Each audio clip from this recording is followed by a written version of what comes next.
اعوذ باللہ من الشیطان الرجیم بسم اللہ الرحمن الرحیم۔ ناظرین محترم السلام علیکم ورحمۃ اللہ وبرکاتہ۔ میں ہوں آپ کا میزبان محمد رئیس احمد اور پیش کیا جا رہا ہے تلاوت قرآن کریم، ترجمہ اور تفسیر پر مشتمل پروگرام پیغام قرآن۔ الحمدللہ 10ویں پارے کی تلاوت جاری و ساری ہے اور سورہ توبہ جاری ہے۔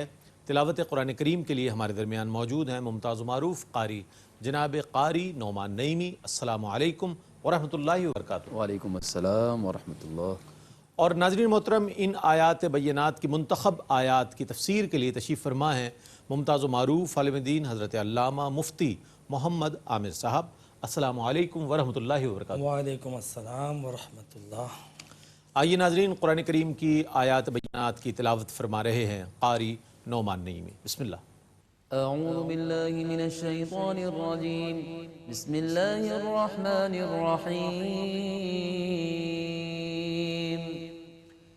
یا ایہا الذین آمنوا ان کثیرا من الاحبار والرہبان لیأکلون اموال الناس بالباطل ویصدون عن سبیل اللہ والذين يكنزون الذهب والفضة ولا ينفقونها في سبيل الله فبشرهم بعذاب أليم۔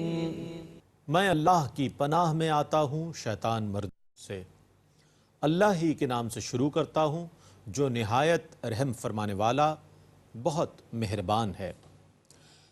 اے ایمان والو، بے شک اہل کتاب کے بہت سے پادری اور جوگی لوگوں کا ناحق مال کھاتے ہیں اور لوگوں کو اللہ کے راستے سے روکتے ہیں، اور جو لوگ سونے اور چاندی کو جمع کرتے ہیں اور اس کو اللہ کی راہ میں خرچ نہیں کرتے، تو آپ ان کو دردناک عذاب کی خوشخبری سنا دیجئے۔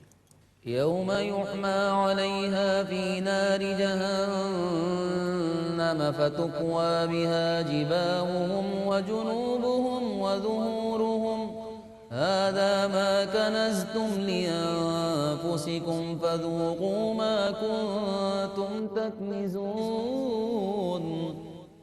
جس دن وہ سونا اور چاندی دوزخ کی آگ میں تپایا جائے گا، پھر اس سے ان کی پیشانیوں کو اور ان کے پہلوؤں کو اور ان کی پیٹھوں کو داغا جائے گا۔ یہ ہے وہ سونا اور چاندی جس کو تم نے اپنے لیے جمع کر کے رکھا تھا، سو اب اپنے جمع کرنے کا مزہ چکھو۔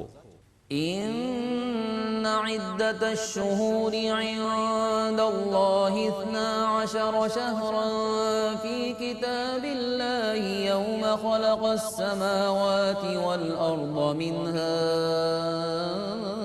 4 حرم ذلك الدین القیم فلا تظلموا فیہن انفسکم وقاتلوا المشرکین کافة کما یقاتلونکم کافة واعلموا ان اللہ مع المتقین۔ بے شک اللہ کے نزدیک مہینوں کی تعداد اللہ کی کتاب میں 12 مہینے ہیں۔ جس دن سے اس نے آسمانوں اور زمینوں کو پیدا کیا، ان میں 4 مہینے حرمت والے ہیں، یہی دین مستقیم ہے۔ سو ان مہینوں میں تم اپنی جانوں پر ظلم نہ کرو، اور تم تمام مشرکین سے قتال کرو جیسا کہ وہ تم سب سے قتال کرتے ہیں، اور یاد رکھو کہ اللہ متقین کے ساتھ ہے۔ انما النسیء زیادة فی الکفر یضل به الذین کفروا یحلونه عاما ویحرمونه عاما لیواطئوا عدة ما حرم اللہ فیحلوا ما حرم اللہ زین لهم سوء أعمالهم واللہ لا يهدي القوم الكافرين مہینے کو مؤخر کرنا محض کفر میں اضافہ کرنا ہے، اس سے کافروں کو گمراہ کیا جاتا ہے۔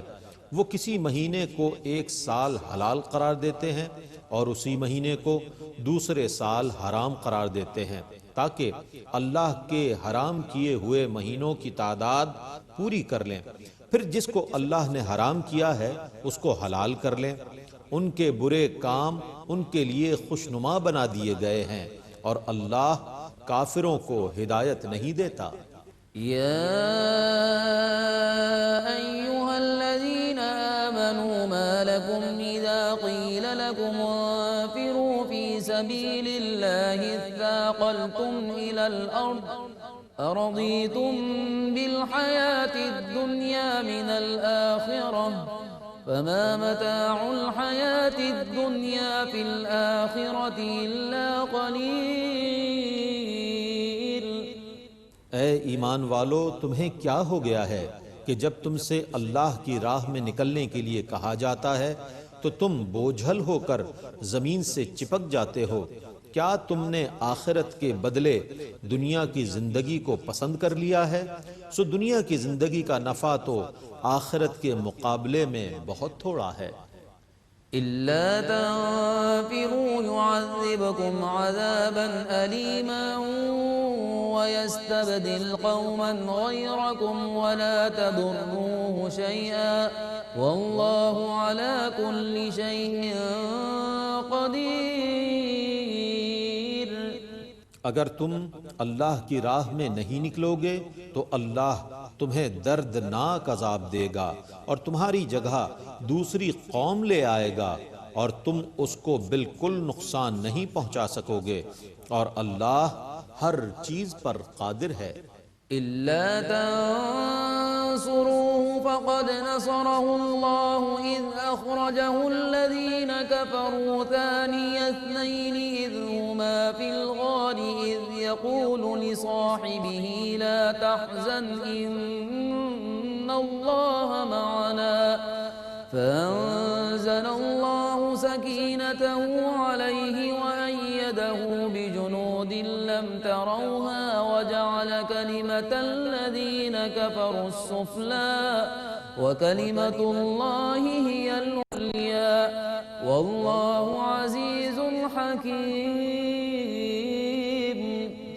اگر تم نے رسول کی مدد نہیں کی تو بے شک اللہ ان کی مدد کر چکا ہے جب کافروں نے ان کو بے وطن کر دیا تھا، درآں حال یہ کہ وہ دو میں سے دوسرے تھے۔ جب وہ دونوں غار میں تھے، جب وہ اپنے صاحب سے فرما رہے تھے غم نہ کرو، بے شک اللہ ہمارے ساتھ ہے، سو اللہ نے ان پر طمانینت قلب نازل کی اور ان کی ایسے لشکروں سے مدد فرمائی جن کو تم نے نہیں دیکھا اور کافروں کی بات کو نیچا کر دیا، اور اللہ کا دین ہی بلند و بالا ہے اور اللہ بہت غلبے والا، بڑی حکمت والا ہے۔ انفروا خفافا وثقالا وجاهدوا بأموالكم وأنفسكم في سبيل الله ذلكم خير لكم إن كنتم تعلمون۔ اللہ کی راہ میں نکلو، خواہ ہلکے ہو کر خواہ بوجھل ہو کر، اور اپنے مالوں اور جانوں کے ساتھ اللہ کی راہ میں جہاد کرو، یہ تمہارے لیے بہت بہتر ہے اگر تم جانتے ہو تو۔ لو كان عرضا قريبا وسفرا قاصدا لاتبعوك ولكن بعدت عليهم الشقة وسيحلفون بالله لو استطعنا لخرجنا معكم يهلكون أنفسهم والله يعلم إنهم لكاذبون۔ اے رسول مکرم، آپ نے جس طرف نکلنے کے لیے کہا تھا اگر وہ سہل الحصول مال ہوتا اور متوسط سفر ہوتا تو یہ منافقین ضرور آپ کے پیچھے چل پڑتے، لیکن دور دراز کا سفر ان کو بھاری لگا اور ان قریب یہ اللہ کی قسمیں کھائیں گے کہ اگر ہم میں طاقت ہوتی تو ہم ضرور آپ کے ساتھ روانہ ہوتے۔ وہ اپنی جانوں کو ہلاکت میں ڈال رہے ہیں اور اللہ جانتا ہے کہ بے شک وہ ضرور جھوٹے ہیں۔ عفى الله عنك لما أذنت لهم حتى يتبين لك الذين صدقوا وتعلم الكاذبين۔ اللہ آپ کو معاف فرمائے، آپ نے انہیں غزوہ تبوک میں شریک نہ ہونے کی کیوں اجازت دے دی؟ اگر آپ اجازت نہ دیتے تو آپ کو معلوم ہو جاتا کہ عذر پیش کرنے میں سچے کون ہیں، اور آپ جھوٹوں کو جان لیتے۔ لا يستأذنك الذين يؤمنون بالله واليوم الآخر أن يجاهدوا بأموالهم وأنفسهم والله عليم بالمتقين۔ جو لوگ اللہ پر اور روز آخرت پر ایمان رکھنے والے ہیں وہ اپنے مالوں اور اپنی جانوں کے ساتھ جہاد کرنے میں کبھی رخصت کی اجازت نہیں طلب کریں گے، اور اللہ متقین کو خوب جاننے والا ہے۔ انما يستأذنك الذين لا يؤمنون بالله واليوم الآخر وارتابت قلوبهم فهم في ريبهم يترددون۔ آپ سے وہی لوگ جہاد میں رخصت کی اجازت طلب کرتے ہیں جو اللہ پر اور روز آخرت پر ایمان نہیں رکھتے اور ان کے دلوں میں اسلام کے متعلق شکوک ہیں، پس وہ اپنے شکوک میں حیران ہوتے رہیں گے۔ ولو ارادوا الخروج لأعدوا له عدة ولكن كره الله بعاثهم فثبطهم وقيل اقعدوا مع القاعدين۔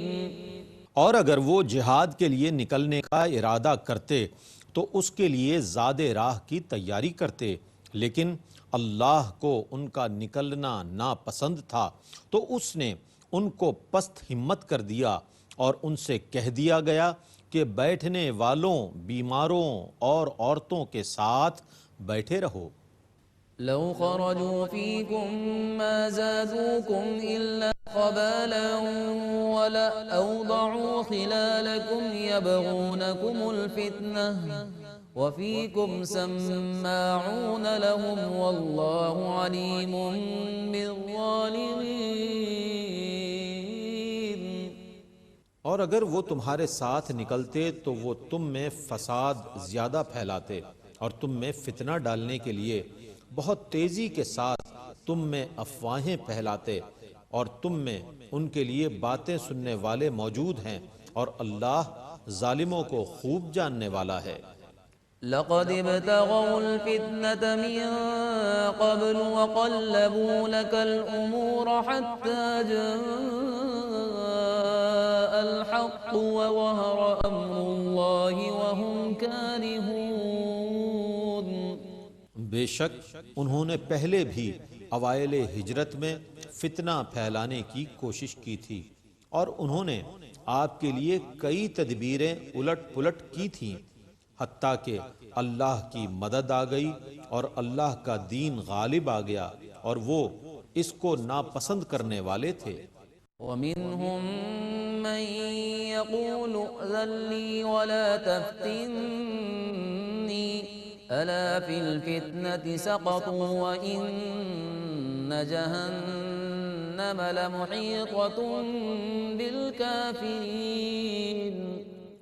اور ان میں سے بعض یہ کہتے ہیں کہ مجھے جہاد سے رخصت کی اجازت دیجیے اور مجھے آزمائش میں نہ ڈالیے، سنو یہ فتنے میں گر چکے ہیں، اور بے شک جہنم کافروں کو ضرور محیط ہے۔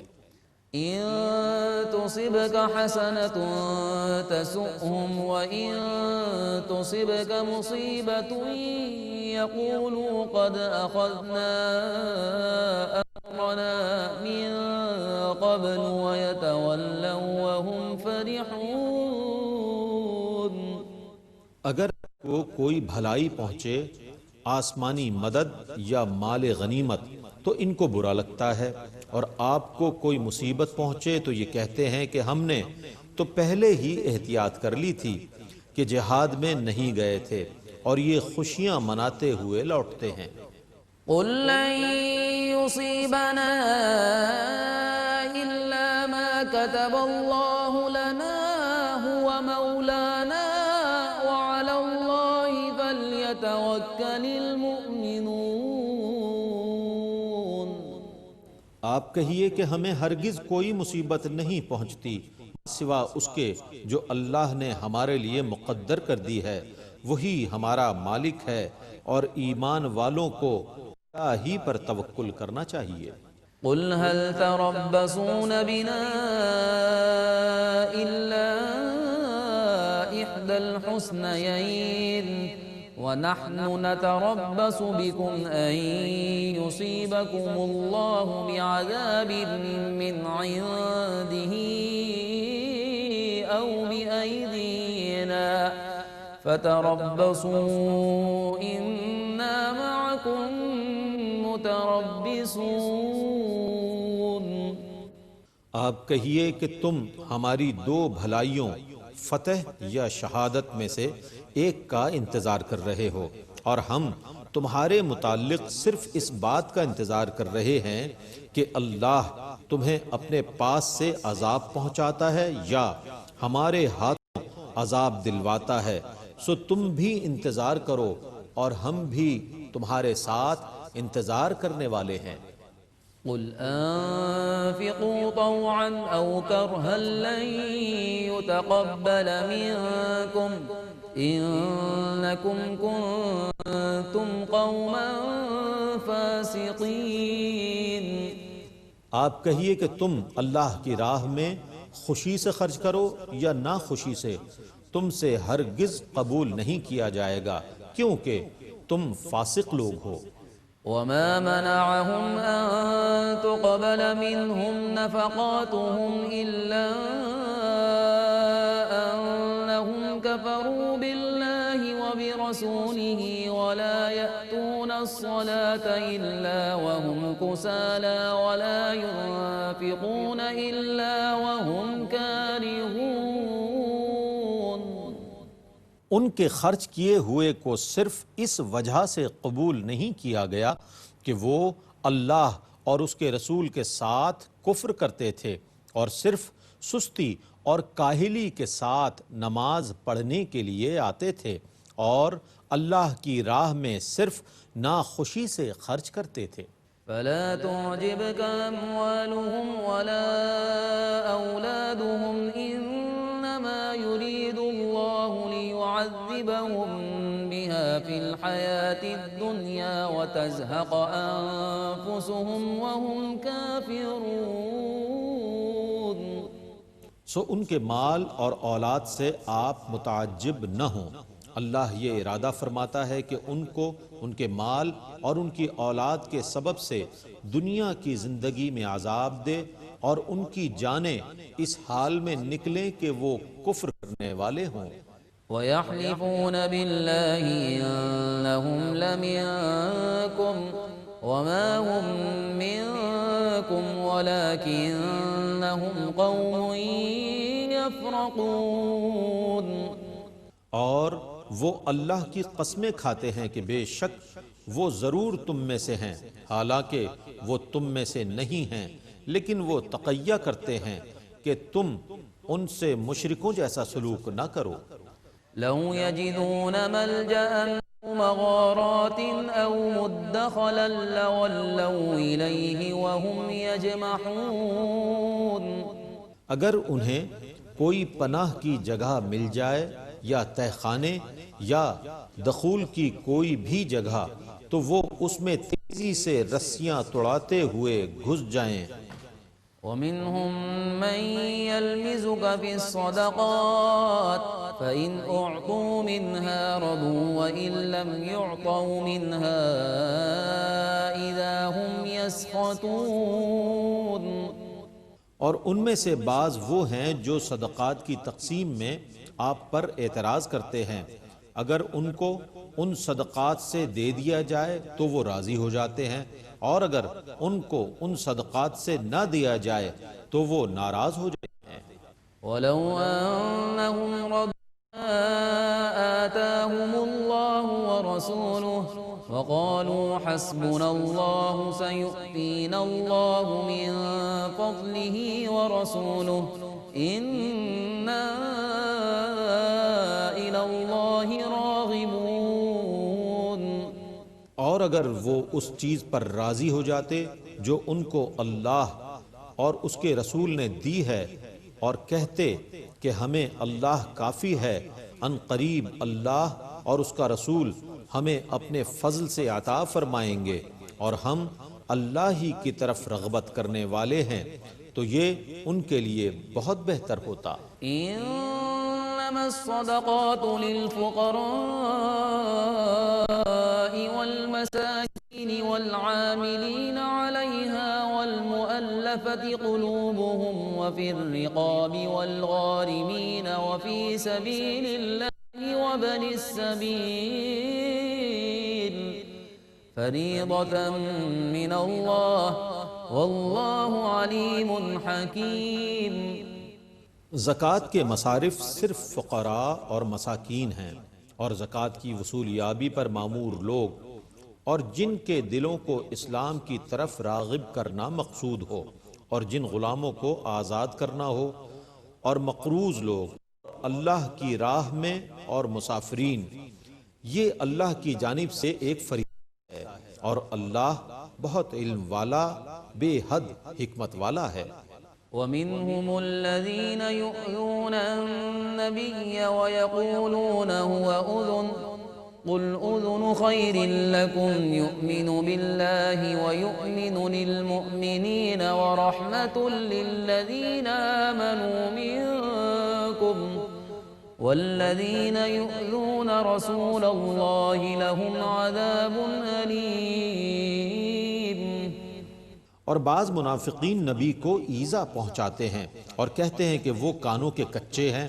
آپ کہیے کہ وہ تمہاری بھلائی کے لیے ہر ایک کی بات سنتے ہیں، وہ اللہ پر ایمان رکھتے ہیں اور مومنین کی باتوں کی تصدیق کرتے ہیں، اور تم میں سے ایمان والوں کے لیے رحمت ہیں، اور جو لوگ رسول اللہ کو ایذا پہنچاتے ہیں ان کے لیے دردناک عذاب ہے۔ يحلفون بالله لكم ليرضوكم والله ورسوله أحق أن يرضوه إن كانوا مؤمنين۔ اے مسلمانوں، منافقین تمہیں راضی کرنے کے لیے اللہ کی قسمیں کھاتے ہیں، حالانکہ اللہ اور اس کا رسول اس کے زیادہ حقدار تھے کہ وہ ان کو راضی کرتے اگر وہ مومن تھے۔ تلاوت قرآن کریم اور ترجمہ آپ نے ملاحظہ فرمایا۔ آئیے ان آیات مبارکہ کی تفہیم کے لیے اور ان کو سمجھنے کے لیے تفسیر کی جانب بڑھتے ہیں۔ حضرت علامہ مفتی محمد عامر صاحب سے گزارش کروں گا کہ منتخب آیات کی تفسیر فرمائیں۔ بسم اللہ۔ اعوذ باللہ من الشیطان الرجیم، بسم اللہ الرحمن الرحیم۔ یا ایہا الذین آمنوا ان کثیرا من الاحبار والرہبان لیأکلوا اموال الناس بالباطل ویصدون عن سبیل اللہ۔ قرآن پاک میں اللہ رب العزت یہاں پر جو غیر مسلم یعنی عیسائی اور عیسائیوں کے جو راہب اور پادری تھے، جوگی تھے، ان لوگوں کا ذکر کیا۔ اللہ رب العزت نے فرمایا کہ بہت سے پادری اور جوگی لوگوں کا ماحول ناحق کھاتے ہیں اور اللہ کی راہ سے روکتے ہیں۔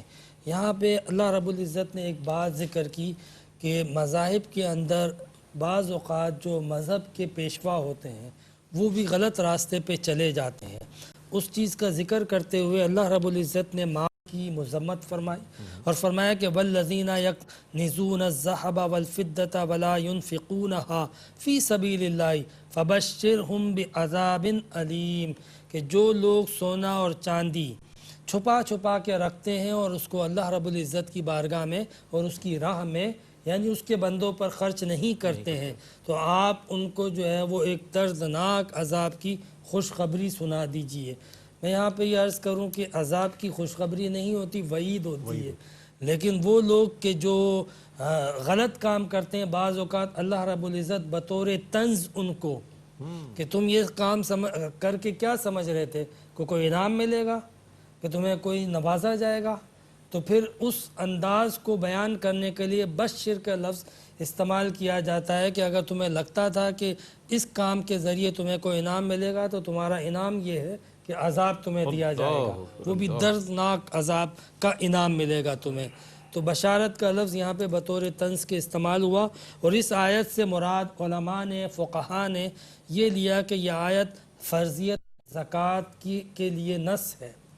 یعنی یہاں پر جو عذاب کا ذکر کیا گیا ہے اس سے مراد یہ ہے کہ جو شخص بھی اللہ رب العزت نے جو زکوٰۃ فرض کی اگر اس کو نہ ادا کرے تو لازماً اس کو عذاب دیا جائے گا، یہ اس کی وعید ہے. تو اللہ رب العزت نے اگر مال دیا ہے اور اس مال کو جمع کیا ہوا ہے اور پھر جمع کرنے کے بعد اس کو غریبوں کے کام میں اور خاص طور پہ حکم الہی کے تحت 2.5% بھی خرچ نہیں کرتے ہیں تو پھر اس کو عذاب سے کوئی نہیں بچا سکتا. اللہ. پھر اس کے بعد اللہ رب العزت نے فرمایا یا ایھا الذین آمنوا ما لکم اذا قیل لکم انفروا فی سبیل اللہ اثاقلتم الی الارض. اے ایمان والو جب تم سے کہا جائے کہ خدا کی راہ میں نکلو تو پھر تم کیوں نہیں نکلتے ہو، کیوں تم جو ہے وہ زمین پر بوجھ بن جاتے ہو. اثاقلتم الی الارض، تم کیوں زمین پہ بوجھ بن جاتے ہو. پیچھے مال کی مذمت کرنے کا مقصد ہی یہ تھا کہ مال و دولت ایک ایسی چیز ہوتی ہے کہ جس کی وجہ سے بندہ جو ہے وہ بعض اوقات اللہ تبارک و تعالیٰ کے احکامات سے دور ہو جاتا ہے، احکامات الہی کی تعمیل میں اسے سستی پیش آ جاتی ہے اور وہ مال و دولت و تعیشات میں لگ جاتا ہے اور یاد الہی سے، حکم الہی سے، اللہ تبارک و تعالیٰ کی اطاعت اور تعمیل سے غافل ہو جاتا ہے. تو یہاں پہ اللہ رب العزت نے یہ بات ذکر کی کہ جب تمہیں ترغیب دلائی گئی، آپ نے پچھلے پارے کے اندر تفسیر میں سنا ہوگا حضور علیہ السلام سے کہا گیا حرِّضِ المؤمنین، اے رسول آپ مومنوں کو ابھاریے، انہیں تربیت دیجیے اللہ کی راہ میں نکلنے کی. یہاں کہا جا رہا ہے کہ جب تمہیں اللہ کی راہ میں نکلنے کا حکم دیا جاتا ہے کیوں نہیں نکلتے ہو تم. اور پھر کیا فرمایا اَرَضِیتُم بِالْحَیَاةِ الدُّنْیَا مِنَ الْآخِرَةِ، کیا تم جو ہے وہ دنیاوی زندگی کو ترجیح دیتے ہو آخرت کے مقابلے میں؟ یعنی وہ زندگی دنیا کی جو حقیر ہے اور وہ زندگی آخرت کی جو عظیم ہے، وہ زندگی دنیا کی جو عارضی ہے، فانی ہے، اور وہ آخرت کی زندگی جو دائمی اور باقی ہے. تم اس دائمی اور باقی اور اس عظیم زندگی پر اس حقیر زندگی کو ترجیح دیتے ہو. اَرَضِیتُم بِالْحَیَاةِ الدُّنْیَا، اللہ رب العزت فرماتا ہے، فرمایا کہ فما متاع الحیات الدنیا فی الآخرۃ الا قلیل، نہیں ہے دنیا کی زندگی آخرت کے مقابلے میں مگر بہت تھوڑی. یعنی دنیا کی زندگی کی تعیشات ہیں کیا، بہت عارضی ہیں، بہت کم ہیں. تو اللہ رب العزت نے فرمایا کہ الا تنفروا يعذبكم عذابا علیما ویستبدل قوما غیرکم ولا تضروه شیئا واللہ علی کل شیء قدیر.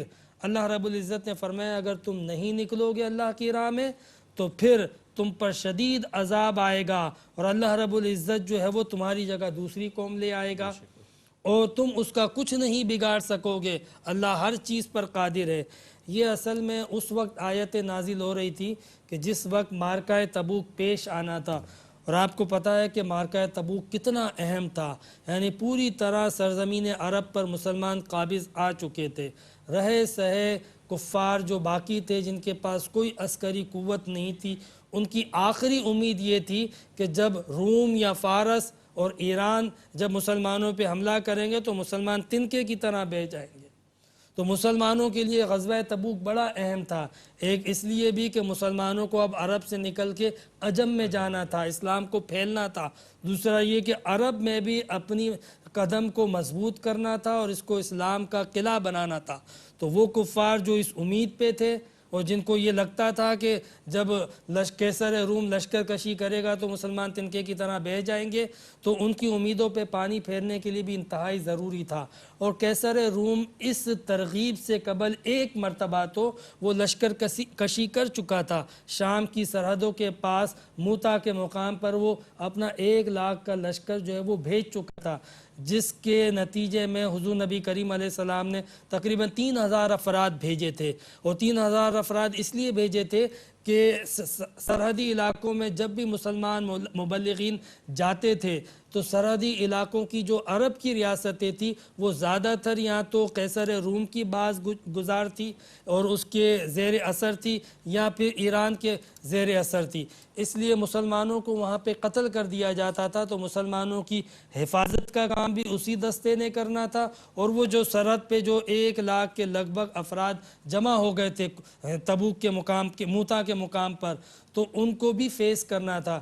یہ جب 3,000 افراد کے قریب لوگ گئے اور انہوں نے باقاعدہ سامنا کیا 1,00,000 کے لشکر کو، تو اس وقت جو ہے وہ 1,00,000 کا لشکر پیچھے ہٹ گیا، اور ان کے اس پیچھے ہٹنے کی وجہ سے ایک دھاک بیٹھ گئی تھی پورے عرب کے اندر، اور ان کی آس پر جو کفار اور مشرکین مکہ تھے پوری طرح پانی پھر گیا تھا، اور پھر اس وجہ سے کئی عرب کے لوگ جو باقی رہ گئے تھے وہ بھی اسلام میں داخل ہوئے، مسلمان ہونے لگے۔ اسی مسلمانوں کی عظمت اور طاقت کو دیکھتے ہوئے قیصر روم نے کہا تھا کہ میں بدلہ لوں گا، اور اس کے بعد اس نے دوبارہ بدلے کے لیے تیاری کی تھی، اور اس تیاری کے لیے اس نے دوبارہ سے 1,00,000 نہیں 2,00,000 کا لشکر تیار کیا، اور اس تیاری میں لگا ہوا تھا کہ اسی طرح نبی کریم صلی اللہ علیہ وسلم نے اس سے پہلے صحابہ کرام کو جمع کیا، اور یہ آیتیں اس کی ترغیب کے لیے تھی کہ تم کیوں دنیاوی زندگی کو ترجیح دیتے ہو۔ باقاعدہ تبوک میں جانے کے لیے ایک موٹیویٹ کیا گیا، رغبت دلائی گئی اور اس کو لازم کیا گیا، اور یہ جو موٹیویشن تھی نا یہ بالکل ایک سمجھ لیں کہ جنرل تھی۔ اس کے بعد دوبارہ جو کی گئی وہ مورل کی گئی، اور اس کے بعد لیگلی ہدایت دی گئی، یعنی پہلے عمومی طور پہ کہا گیا کہ تم دنیاوی زندگی کو ترجیح دیتے ہو، پھر اخلاقی طور پہ سمجھایا گیا، اور آگے کہا جا رہا ہے کہ اے نبی وہ جو اللہ اور قیامت پر ایمان رکھتے ہیں تم سے چھٹی نہ مانگیں گے، جو ایمان والے ہیں لا یستأذنک الذین یؤمنون باللہ والیوم الآخر، یعنی ان کو جو ہے وہ مورلی جو ہے ان کو بتایا جا رہا ہے کہ جن کے اندر ایمان ہوگا اے نبی وہ آپ سے اجازت نہیں لیں گے کہ ہم مارکے سے چھٹی چاہتے ہیں، وہ تو آپ کے پاس آئیں گے ہی آئیں گے جو ایمان والے ہیں۔ پھر اس کے بعد آخر میں جا کے جو ہے وہ ایک باقاعدہ حکم دیا جائے گا اور کہا جائے گا کہ جو لوگ آپ کے ساتھ اس مارکے میں نہیں آئیں گے ان سے کہہ دینا کہ آئندہ میرے ساتھ کسی مارکے میں مت آنا۔ یہ قانونی حکم تھا، یعنی 3 لیول پہ ان کو سمجھایا گیا۔ پہلے نارملی ان کو جو ہے وہ موٹیویٹ کیا گیا، پھر اخلاقی طور پہ ان کو سمجھایا گیا کہ جو ایمان والے ہیں وہ کبھی بھی ان کی غیرت ایمانی تقاضا نہیں کرے گی کہ وہ آپ کے ساتھ آنے سے چھٹی مانگ لے۔ پھر اس کے بعد سختی کے ساتھ کہا گیا۔ 3 سطح پہ اس لیے سمجھایا گیا کہ تبوک کی اہمیت زیادہ تھی، غزوہ تبوک میں شرکت ضروری تھی، اور عام طور پہ اس وقت مسلمانوں کی ایک سوچ بن گئی تھی کہ تبوک کا مقام بہت دور ہے، سرحد تک جانا ہے، دھوپ ہے، گرمی ہے۔ یہ اس موسم میں ہوا تھا جس وقت رئیس بھائی کھجوریں پکتی ہیں، آپ کو پتہ ہے جب شدید گرمی ہوتی ہے تب جا کے کھجوریں پکتی ہیں، تو ان دنوں میں یہ مارکا واقعی کمال کا مارکا تھا، یعنی یہ صحابہ کرام ہی تھے جو اس کے لیے قربانی دے سکتے تھے۔ ادھر قیصر روم بدلہ لینے کی تیاری کر رہا ہے، اور تیاری کا سن کر نبی کریم علیہ السلام نے جب اعلان کیا تو صحابہ کرام نے اپنے گھروں سے سامان، اپنے خزانے، اپنی دولت، اپنی رقم، اپنی جان مال سب کچھ پیش کر دیا۔ اور اس سے قبل کہ قیصر روم سرحد پہ آتا حضور علیہ السلام 30,000 کا دستہ لے کے وہاں پر پہنچ چکے تھے، اور جب 30,000 کا دستہ لے کے نبی کریم علیہ السلام مقام تبوک پر پہنچے تو قیصر روم سوچنے لگا کہ جب 3,000 آئے تھے وہ ہلا کے چلے گئے تھے، تو اب تو ان کا سردار محمد عربی خود موجود ہے اور افراد بھی 30,000 ہے، تو پھر ہم کس طرح سامنا کریں؟ چنانچہ قیصر روم جو ہے وہ چونکہ اب تک تیاری بھی نہیں کر پایا تھا، وہ واپس اس نے اپنی فوجیں بلا لی۔ یہ وہ وقت تھا فوجوں کو واپس پلٹانے کا کہ جس پر قرآن پاک کی وہ آیت نازل ہوئی تھی، بشارت دی گئی تھی، اذا جاء نصر اللہ والفتح ورأیت الناس يدخلون فی دین اللہ، کہ ان قریب اللہ کی مدد آئے گی اور اے نبی آپ دیکھیں گے کہ جوک در جوک جو ہے وہ لوگ اسلام میں داخل ہونا شروع ہو جائیں گے۔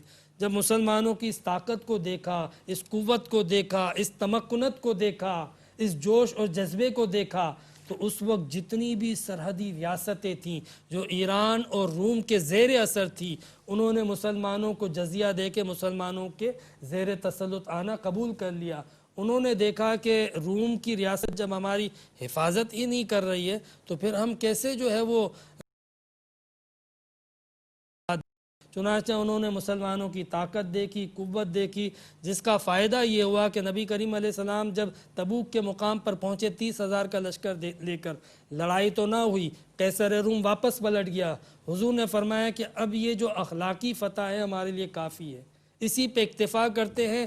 20 دن آپ نے وہاں پہ قیام فرمایا اور پھر اطراف جتنی بھی سرحدی ریاستیں تھیں ان کو عرب کے تابع کیا، مسلمانوں کے تابع کیا۔ سمجھ لو کہ روم کی سرحد میں اور روم کی سلطنت میں داخلے کے لیے پہلا قدم تھا۔ کیا بات ہے، یعنی عرب میں رہ کر وہاں پر جو روم کی سرحدی ریاستیں تھیں ان تک کو حضور نبی کریم علیہ السلام نے اپنے کنٹرول میں لے لیا تھا کہ آئندہ اگر کوئی نقل و حرکت ہو تو پہلے سے نہ صرف اطلاع مل جاتی تھی بلکہ مسلمانوں کو تعاون کرنے کے لیے سرحدی علاقے ہر وقت تیار موجود تھے۔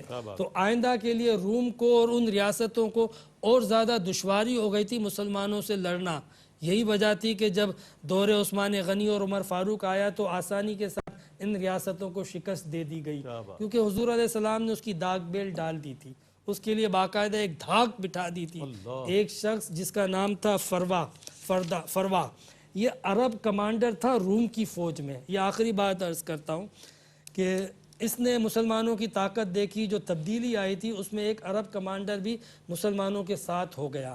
تو قیصر روم نے اس کو بلوایا اور بلوا کے کہنے لگا کہ تمہارے پاس 2 راستے ہیں، یا تو تم اسلام سے پھر کے میرے پاس واپس آ جاؤ اور اپنے منصب کو قبول کر لو، یا پھر ایک کام کرو کہ موت کو قبول کر لو اگر اسی پہ رہنا ہے۔ تو اس نے کہا میں موت کو قبول کرنے کے لیے تیار ہوں مگر اب تمہارے ساتھ آنے کے لیے تیار نہیں ہوں، یہاں تک کہ اس کمانڈر کا گلا کاٹ دیا گیا۔